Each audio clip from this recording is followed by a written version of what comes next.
A very good morning, students. Welcome to the part 2 of chapter number 10, Birbal and the Washerman, scene 3. First part में हमने scene 1 and scene 2 read किया था. अब हम part 2 में scene 3 से रीड करना स्टार्ट करेंगे. Night. The washerman goes and stand in the middle of the river. Some people come and ask him not to risk his life. रात का समय था. वॉशरमैन गया और पानी के बीच में मिडल में रिवर में खड़ा हो गया. कुछ लोग उसके पास आए और उन्होंने उससे कहा कि तुम इतना बड़ा रिस्क मत लो अपनी ज़िंदगी का. फर्स्ट मैन, एक पहला आदमी आता है और उससे कहता है, I feel sorry for this poor man, why does he want to kill himself. एक आदमी आके कहता है, मुझे इस इंसान के लिए, धेनु के लिए बुरा लग रहा है, ये खुद को ही क्यों मार देना चाहता है. Second man, he is crazy, ये पागल है. Doing such a foolish thing for money, well let us pray for his safety. ये तो बिल्कुल ही पागलपन है, पैसों के लिए ऐसा कौन करता है. चलो हम इसके सलामती के लिए दुआ करते हैं, प्रे करते हैं. नेक्स्ट मॉर्निंग, सुबह हो गई है.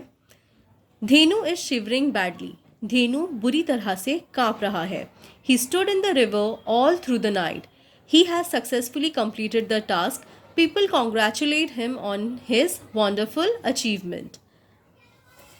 वो पानी में सारी रात खड़ा रहा था और उसने अपना जो ये टास्क था सारी रात ठंडे पानी में खड़े होने का अच्छी तरह से कंप्लीट कर लिया था और सभी लोग उसे कॉन्ग्रेचुलेट कर रहे थे कि उसने ये बड़ा अचीवमेंट हासिल कर लिया था. कंचना हैप्पीली, कंचना मतलब धेनु की वाइफ, बहुत ही खुशी से कहती है, oh so you have done it, thank God, you are all right, I was so worried, I kept on praying for your safety the whole night, at last God has heard our prayers and you are the luckiest person to get the big reward, I am really proud of you. तब कंचना खुशी के मारे कहती है, तुमने ये कर दिखाया, भगवान का धन्यवाद हो कि तुम बिल्कुल ठीक हो. मैं तुम्हारे लिए बहुत ही ज़्यादा वरिड थी, बहुत ही चिंता में थी. मैं सारी रात तुम्हारी सेफ्टी के लिए भगवान से प्रे कर रही थी. एट लास्ट भगवान ने तुम्हारी प्रेयर सुन ली और मेरी प्रेयर सुन ली, हम सबकी प्रेयर सुन ली और तुम बहुत ही लकी हो जो तुम्हें अब ये बड़ा रिवॉर्ड मिलेगा. मैं तुम्हारे ऊपर बहुत गर्व करती हूँ. Now scene 4. Akbar's court. The emperor is sitting on his throne. Birbal is beside him. The courtiers and guards are standing by. Dhenu and his family enter the court. They bow before the king. Akbar के court का ये दृश्य है. Court यानी दरबार, अकबर का जो दरबार था उसका दृश्य है. एम्परर अपने थ्रोन पे बैठे हुए हैं, अकबर अपने थ्रोन पे बैठे हुए हैं, बीरबल उसके पास खड़े हैं और जो कोर्टियर्स हैं, गार्ड्स हैं, वो सब खड़े हुए हैं. धेनु और उसकी फैमिली दरबार के अंदर आते हैं, प्रवेश करते हैं और सभी किंग के सामने बो करते हैं, मतलब उन्हें सलाम करते हैं. धेनु, सैल्यूटेशंस योर मैजेस्टी. और सभी धेनु क्या करता है, सबसे पहले आके अकबर बादशाह को सैल्यूट करते हैं, उन्हें बो करते हैं. अकबर, कम, you are indeed a brave young man. You certainly deserve the reward. A maid brings a silver tray laden with gold coins. Akbar कहते हैं, आओ, तुम सच में बहुत ही ब्रेव हो और तुम ये रिवॉर्ड डिज़र्व करते हो. ये गिफ्ट तुम्हें मुबारक हो, तुम ये गिफ्ट तुम ही डिज़र्व करते हो. और तब एक मेड, एक नौकर आती है और अपने साथ एक सिल्वर का, चांदी का ट्रे लाती है. लेडन विद मतलब जिसमें बहुत ज़्यादा भरा हुआ था, फुल ऑफ गोल्ड कॉइन्स. वो सिल्वर ट्रे गोल्ड कॉइन से पूरा भरा हुआ था. As Akbar is about to give the reward to Dhenu, a courtier interrupts. Akbar जैसे ही ये रिवॉर्ड धेनु को देने वाले थे, एक दरबारी, एक कॉर्टियर उसे इंटरप्ट करते हैं, रोकते हैं. Courtier, Your Majesty, what are you doing? This man does not deserve the reward as he did not stand in the cold water without any help. वो दरबारी किंग से कहते हैं कि आप ये क्या कर रहे हैं, ये इंसान जो है ये रिवॉर्ड बिल्कुल भी डिज़र्व नहीं करता है, ये सारी रात वहाँ पे बिना किसी हेल्प के खड़ा ही नहीं रह सकता था। All courtiers were surprise and wanted an explanation. और वहाँ पे जितने दरबारी थे वो सब हैरान हो गए थे ये बात सुन के, और वो सभी जानना चाहते थे कि क्या हुआ होगा। Courtier, your majesty, actually the light from your palace kept the washerman warm all through the night. तब वो दरबारी कहता है, आपके पैलेस से, आपके महल से जो लाइट निकल रही थी उसी ने इस वॉशरमैन को, धेनु को, सारी रात गर्म प्रदान की थी, जिसकी वजह से इसे ठंड नहीं लगी, ये आराम से ही खड़ा था। अकबर थॉटफुली, अकबर सोचने लगे, you have a point, well in that case there is no question of reward.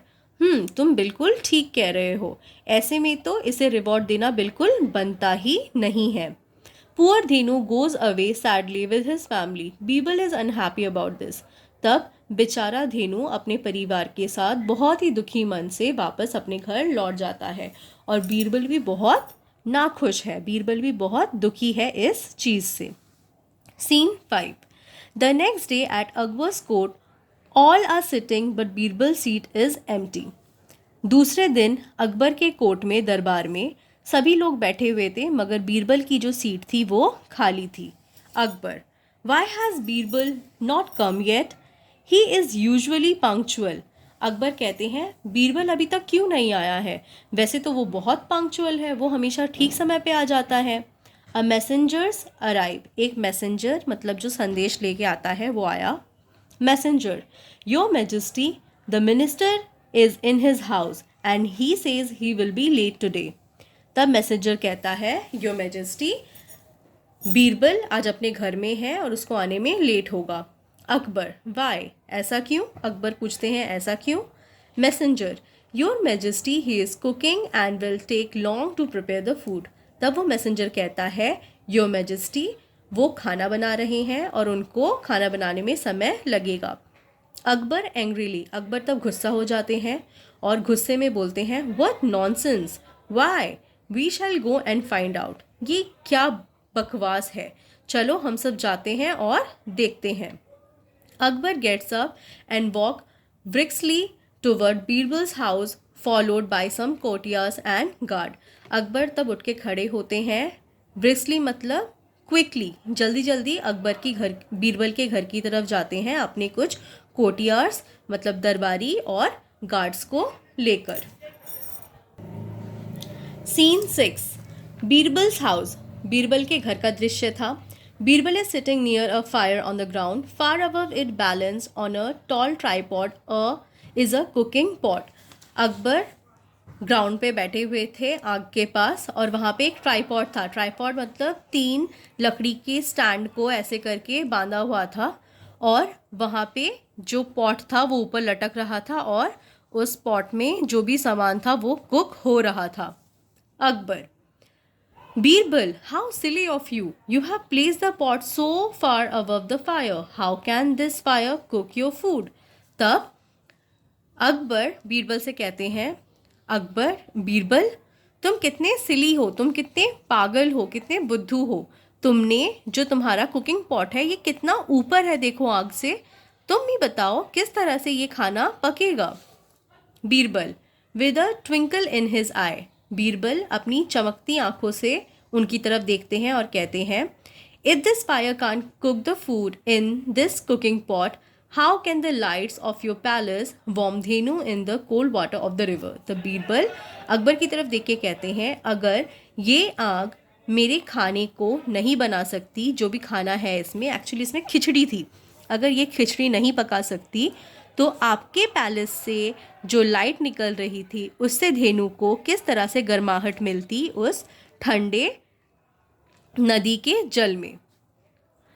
Akbar realizes that he has taken a wrong decision. He called for the washerman. Akbar को तब अपनी गलती का एहसास हुआ और उसने वॉशरमैन को बुलाया। Scene 7। Next day at Akbar's court, दूसरे दिन अकबर के कोर्ट में, अकबर के दरबार में, Dhenu come with his family to the darbar. Dhenu अपने फैमिली के साथ, अपने परिवार के साथ दरबार में आया। Akbar hands the tray of coins to Birbal who give it to Dhenu. Akbar ने वो कॉइन का जो ट्रे था वो बीरबल के हाथों में दिया और बीरबल ने उसे धेनु को दे दिया। Dhenu and his family are very happy. Dhenu और उसका परिवार बहुत खुश था। People cheer and clap. सभी लोग बहुत ही खुश हो गए, चीयर करने लगे, हंसी खुशी क्लैप करने लगे। People appreciate the justice done to Dhenu. और सभी लोग बहुत ही ज़्यादा खुश हुए कि जो भी धेनु के साथ जस्टिस हुआ था उन्होंने बहुत ही अप्रिशिएट किया, बहुत ही प्रेज किया इस जस्टिस को बाय अकबर एंड बीरबल। बीरबल की चतुराई की वजह से ही धेनु को वो रिवॉर्ड मिला था और सभी लोग इससे बहुत ज़्यादा खुश, बहुत प्रभावित हुए थे। Thank you so much for watching.